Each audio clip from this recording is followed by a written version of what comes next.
زرتاج گھر سے باہر جانے کے لیے تیار ہو چکی تھی جب نجم النساء میں کمرے میں داخل ہوتے ہوئے کہا، پالکی منگوائی ہے تم نے؟ جی، زرتاج نے کہا، میں نے آپ کو بتایا تو تھا، گوہر نے بلایا ہے مجھے۔ اس کا ملازم آیا تھا، دیکھا تو تھا آپ نے۔ میں اس وقت جلدی میں تھی، دایا بیگم نے بلایا تھا مجھے۔ میں تم سے کہتی ہوئی گئی تھی کہ اب دن ڈھل رہا ہے، جلدی بھی واپس آؤ گی تو اندھیرا پھیل چکا ہوگا، کل صبح چلی جانا۔ گوہر کا ملازم کہہ رہا تھا کہ کوئی بہت ضروری بات ہے، مجھے جانا ہی چاہیے۔ فیضان سے ملنے تو نہیں جا رہی ہو؟ کیسی باتیں کر رہی ہیں آپ؟ زرتاج نے ہلکی سی ہنسی کے ساتھ بڑے پیار سے نجم النساء کی گردن میں باہیں ڈالتے ہوئے کہا، اگر فیضان کی بات ہوتی تو میں آپ سے چھپاتی کیوں؟ یہ نجم النساء کے علم میں آ چکا تھا کہ زرتاج اور فیضان ایک دوسرے سے محبت کرتے تھے۔ اس کا علم فیضان کی بہن گوہر کو بھی تھا۔ ان تینوں نے ایک ہی مکتب میں تعلیم حاصل کی تھی۔ بڑھتی ہوئی عمر کے ساتھ زرتاج اور فیضان کی انسیت بڑھتی رہی اور جوان ہوتے ہوتے وہ ایک دوسرے کو شدت سے چاہنے لگے تھے۔ ان کی شادی بھی ہو جاتی، لیکن دو وجوہ سے اب تک یہ معاملہ اس حد تک آگے نہیں بڑھ سکا تھا۔ زرتاج کی پالکی جب دادا رحمان کے گھر پہنچی تو گوہر بڑی بے چینی سے اس کی منتظر تھی۔ اس نے حسب معمول زرتاج سے لپٹ کر اس کا استقبال کیا۔ عمر میں وہ زرتاج سے 3-4 سال چھوٹی تھی، لیکن دونوں نہایت بے تکلف سہیلیوں کی طرح ملتی تھی۔ گوہر کو زرتاج اور فیضان کی محبت کا علم بہت پہلے شروع ہو گیا تھا اور تب سے تو وہ زرتاج کو بے حد چاہنے لگی تھی۔ گوہر نے کہا، بھیا اب آتے ہی ہوں گے۔ اس کا مطلب بہت صحیح وقت پر آ گئی۔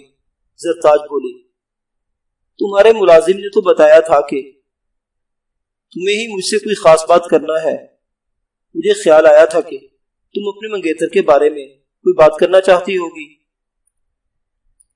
گوہر کی منگنی ہو چکی تھی، لیکن وہ اس معاملے میں خوش نہیں تھی اور کسی باعث چاہتی تھی کہ اس کی منگنی ٹوٹ جائے۔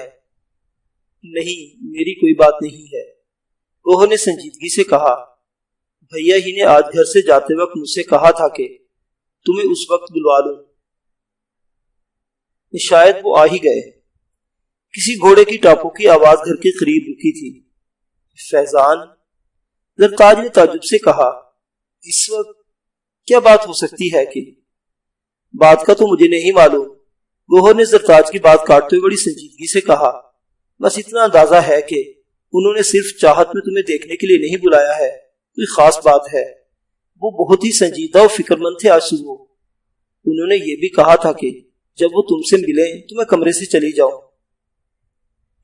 ویسے تو تم سے ملاقات کے وقت ان کی خواہش یہی ہوتی ہے کہ میں تم دونوں کو تنہا چھوڑ دوں، لیکن ایسی خواہش کے وقت مجھ سے کچھ جھیپے بھی لگتے ہیں۔ لیکن آج جب انہوں نے مجھ سے یہ بات کی تھی تو مجھ سے نظریں بھی نہیں چرائی تھی۔ ایسا کیا معاملہ ہو سکتا ہے؟ اب زرتاج بھی فکر مند ہوئی۔ تم بیٹھو تو۔ زرتاج ابھی تک کھڑے کھڑے باتیں کر رہی تھی، وہ بیٹھ گئی۔ بھیا ہی ہے، گوہر نے تیزی سے قریب آتے ہوئے قدموں کی آہٹ سن کر کہا۔ فیضان کمرے میں بھی بہت تیزی سے آیا تھا۔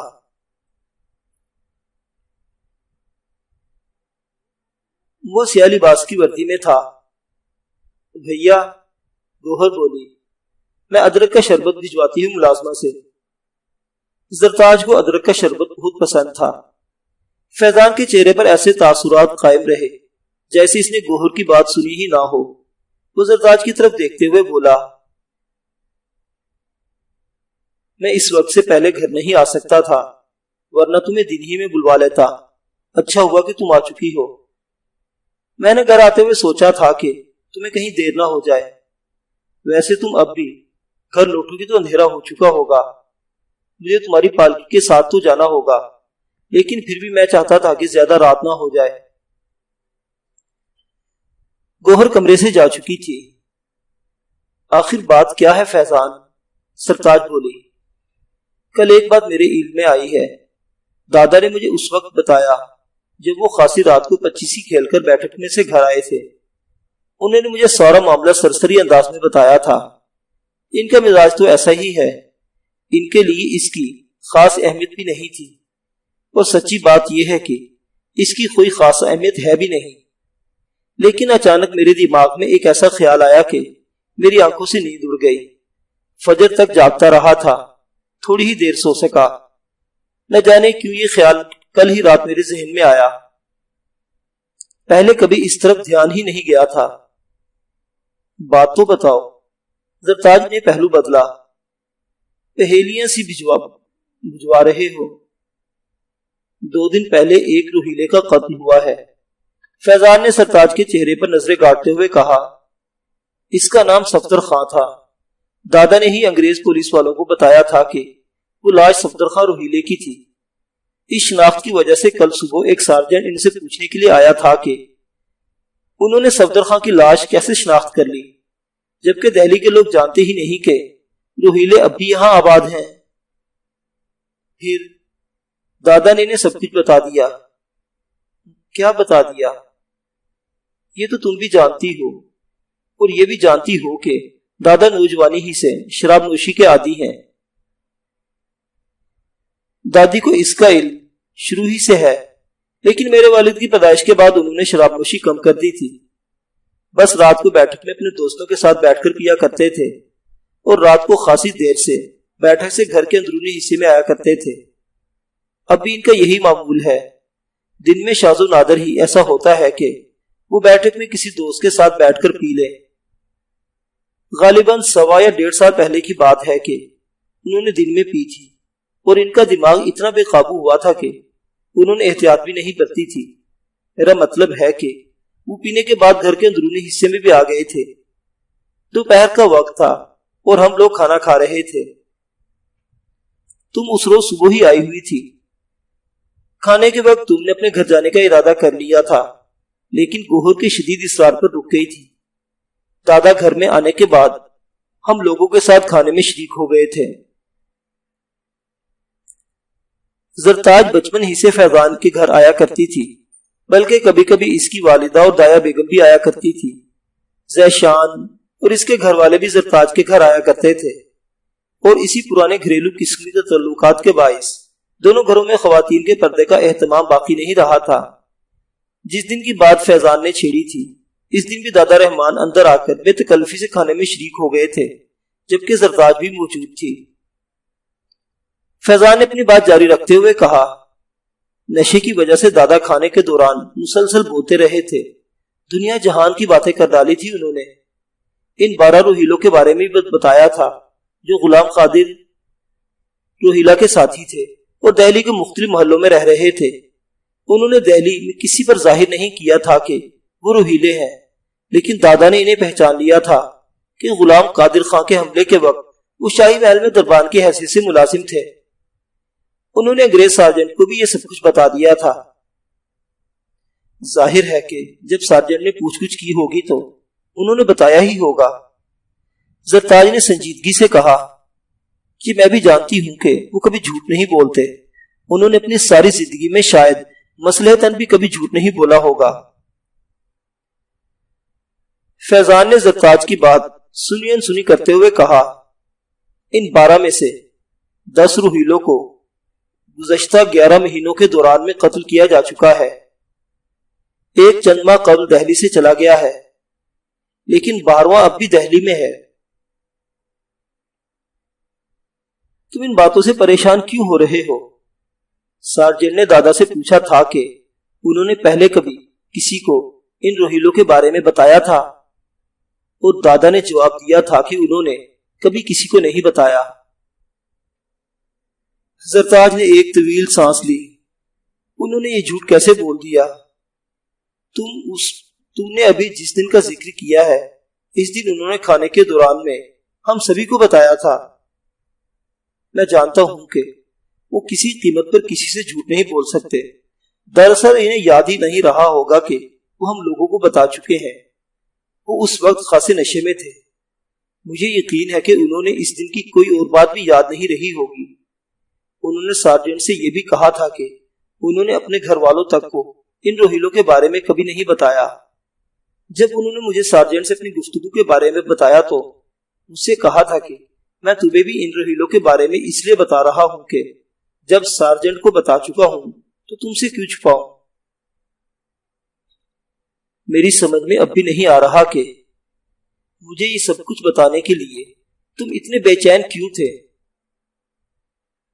اس کی اصل وجہ بتانے سے پہلے میں تم کو یہ بھی بتا دوں کہ آج ابھی جب میں گھر آ رہا تھا تو ایک انگریز عورت یا لڑکی بہت دور رہ کر میرا تعاقب کر رہی تھی۔ کیوں؟ زرتاج تیزی سے بولی۔ شاید دادا کی بات پر یقین نہیں کیا گیا، انہوں نے اپنے گھر والوں کو بھی انہیں روہیلوں کے بارے میں بتایا۔ سرجن کی باتوں سے دادا نے اندازہ لگایا ہے کہ انگریزوں کے شعبے کے مطابق ان روہیلوں کو قتل کروانے میں شاہی خاندان کا ہاتھ ہو سکتا ہے اور اس کام کے لیے وہ کسی کو اپنا اعلی کار بنا سکتے ہیں۔ میں کیونکہ شاہی دستے کا سالار ہوں، اس لیے شاید انہیں یہ شبہ ہو گیا ہے کہ شاہی خاندان کا اعلی کار بھی بن سکتا ہوں۔ انہوں نے اپنے محکمے کی کسی عورت کو میری نگرانی پر لگایا ہے۔ اس میں بھی مجھے ایسی کوئی بات نظر نہیں آتی جو تمہاری پریشانی کا سبب ہو۔ ظاہر ہے کہ ان روہیلوں کو تم نے قتل نہیں کیا ہوگا، لہٰذا کچھ عرصے تک تمہاری نگرانی کے بعد یہ فرنگی مطمئن ہو جائیں گے۔ بے شک میں نے ان روہیلوں کو قتل نہیں کیا، لیکن شاید، فیضان نے تذبذب کے ساتھ کہا، تم نے قتل کیا ہے ان روہیلوں کو۔ یک لخت زرتاج کا چہرہ جیسے پتھرا گیا، وہ پلکیں جھپکائے بغیر فیضان کو تکنے لگی، پھر اس نے کھوکھلی سی آواز میں کہا، یہ عجیب خیال تمہیں کیسے آ گیا فیضان؟ میں یہ قتل کیسے کر سکتی ہوں اور کیوں کروں گی؟ اس سے پہلے کہ فیضان جواب میں کچھ کہتا، ایک ملازمت دستک دے کر اندر آئی۔ گوہر نے اس کے ہاتھوں ادرک کا شربت بھجوایا تھا۔ جب ملازمت چلی گئی تو فیضان نے دھیمی آواز میں کہا، یہ تو میں نہیں جانتا کہ تم یہ قتل کیسے کر سکتی ہو، اور نہ یہ جاننا چاہتا ہوں کہ تم ایسا کیوں کرو گی، لیکن یہ خیال مجھے اس لیے آیا کہ جب دادا نے ان روہیلوں کے بارے میں ہمیں بتایا تھا، اس کے 1 یا 1.5 ماہ بعد ہی تم نے مجھ سے کہا تھا میں تمہیں پستول چلانا سکھاؤں۔ مجھے تمہاری اس خواہش پر ہنسی آئی تھی، لیکن تم نے اپنی خواہش کا جواز یہ بتایا تھا کہ ابھی تو شہر کے حالات ٹھیک ہی ہیں، لیکن دہلی پر آفات کا نزول اچانک ہی ہوتا رہتا ہے، اور کیونکہ اپنے والد کے انتقال کے بعد تم صرف اپنی والدہ اور نانی کے ساتھ گھر رہتی ہو اور گھر میں کوئی مرد نہیں رہا، اس لیے تم احتیاطاً پستول چلانا سیکھنا چاہتی ہو کہ اگر اچانک حالات خراب ہو گئے اور تمہارے گھر پر کوئی مصیبت آئے تو تم اپنی حفاظت کے لیے کچھ تو کر سکو۔ فیضان خاموش ہوا تو زرتاج بولی، اور کچھ؟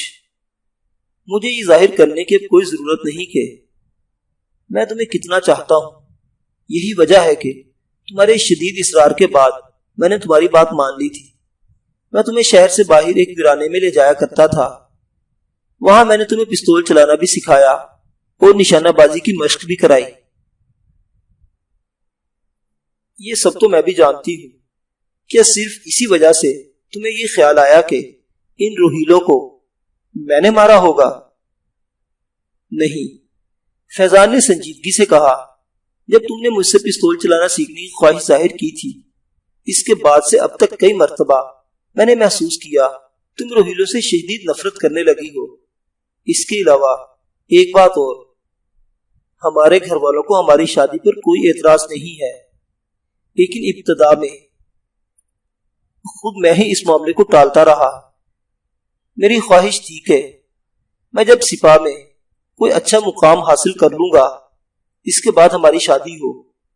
پھر جب تم نے پستول چلانا سیکھنے کی خواہش ظاہر کی تھی تو میں ایک دستے کا سالار بن چکا تھا اور شادی کے لیے تیار تھا، لیکن اس کے بعد تم نے شادی سے گریز کرنا شروع کر دیا۔ 2-3 بار تم نے یہ کہا کہ سال بھر اور ٹھہر جاؤ۔ جب بھی میں نے یہ پوچھا کہ سال بھر میں کیا ہو جائے گا تو تم نے کوئی واضح جواب نہیں دیا، گھما پھرا کر بات ٹال گئی۔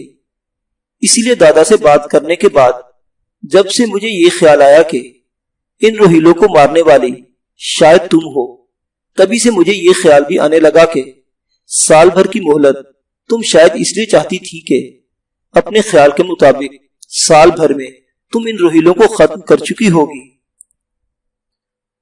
مجھے اب بھی حیرت ہو رہی ہے کہ تمہیں یہ خیال کیوں کر آیا؟ آخر میں ان روہیلوں کو کیوں مارنا چاہوں گی؟ اسی سوال کا جواب مجھے اپنے دل و دماغ سے نہیں مل رہا تھا اور نہ اب مل رہا ہے۔ میں اپنے دماغ میں آنے والے اس خیال سے خود بھی پریشان تھا، نہ صرف پریشان بلکہ بہت بے چین۔ اسی لیے میں نے گوہر سے کہا تھا کہ وہ تمہیں کسی بھی طرح آج بلوا لے۔ میں یہ باتیں کرنے کے لیے تمہارے گھر بھی آ سکتا تھا، لیکن وہاں شاید تمہاری والدہ بھی ہمارے ساتھ بیٹھی رہتی، مجھے سکون سے یہ باتیں کرنے کا موقع شاید نہ ملتا۔ یہاں تو میں گوہر سے کہہ سکتا تھا، اور میں نے اسے کہہ بھی دیا کہ وہ ہمیں تنہا چھوڑ دیں۔ آج کل دادی بیمار رہنے لگی ہیں، اس لیے اپنے کمرے تک محدود ہو گئی ہے، اور دادا گھر میں ٹکتے ہی کب ہیں، شہر میں گھومتے پھرتے رہتے ہیں یا اپنے بیٹھک میں شطرنج جمائے رہتے ہیں۔ اس وقت بھی وہ کہیں گئے ہوئے ہیں۔ زرتاج کے چہرے پر سوچ بچار کے تاثرات قائم رہے۔ وہ بولی، کیا تمہیں یقین ہے کہ ان روہیلوں کو میں نے مارا ہوگا؟ یقین کی بات تو میں نے شروع سے اب تک نہیں کی، بس اپنے شبے کی وجہ سے میں بے چین رہا ہوں۔ تمہیں اسی لیے بلوایا تھا کہ تم خود ان وارداتوں سے اپنی لاتعلقی ظاہر کر دو تاکہ میری بے چینی ختم ہو جائے۔ اس کا مجھے یقین ہے کہ تم مجھ سے جھوٹ نہیں بولو گی۔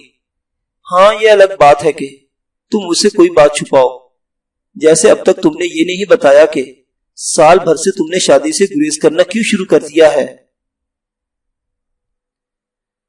ہاں فیضان، میں تم سے جھوٹ نہیں بول سکتی۔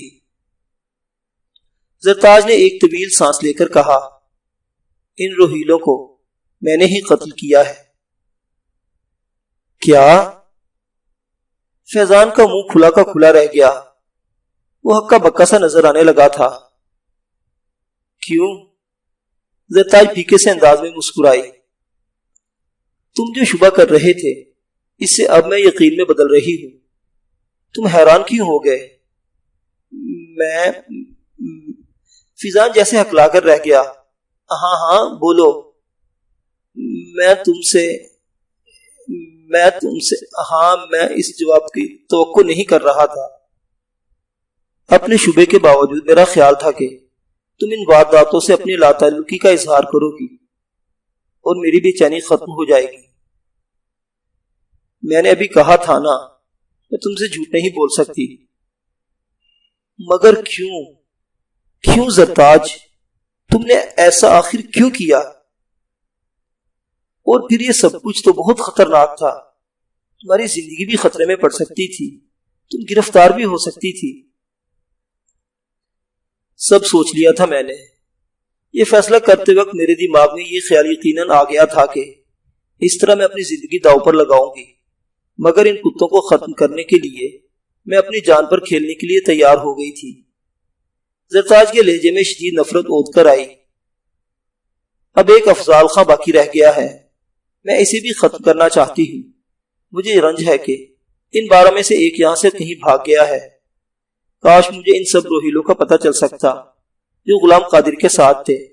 اگر وہ سب ابھی زندہ ہوں اور مجھے ان کا پتہ چل جائے تو میں انہیں ختم کرنے کے لیے دنیا کے آخری سرے تک جانے کے لیے تیار ہوں، چاہے اس مقصد کے لیے میری ساری زندگی ختم ہو جائے یا کوئی مجھے ہی ہلاک کر دے۔ فیضان کے چہرے پر حیرت کے تاثرات میں اضافہ ہوتا جا رہا تھا۔ تمہیں ان سے نفرت کیوں ہے زرتاج؟ وہ بولا۔ اتنی نفرت تو شاہ عالم ثانی کی کسی اولاد ہی کو ہو سکتی ہے۔ ہاں فیضان، زرتاج آبدیدہ ہو گئی۔ میں بدنصیب ایک مغل شہزادی ہی ہوں۔ ایک بار پھر فیضان کے چہرے سے لائسہ لگا، جیسے وہ ہکا بکا رہ گیا ہو۔ زرتاج کی آنکھوں سے 2 آنسو ڈھلک گئے۔ میں شاہ عالم ثانی کی چھوٹی بہن شہزادی مہر النساء کی اولاد ہوں۔ میری ماں شہزادی مہر النساء کی بیٹی ہے۔ فیضان گمسا ہو گیا اور زرتاج کو تکے جا رہا تھا۔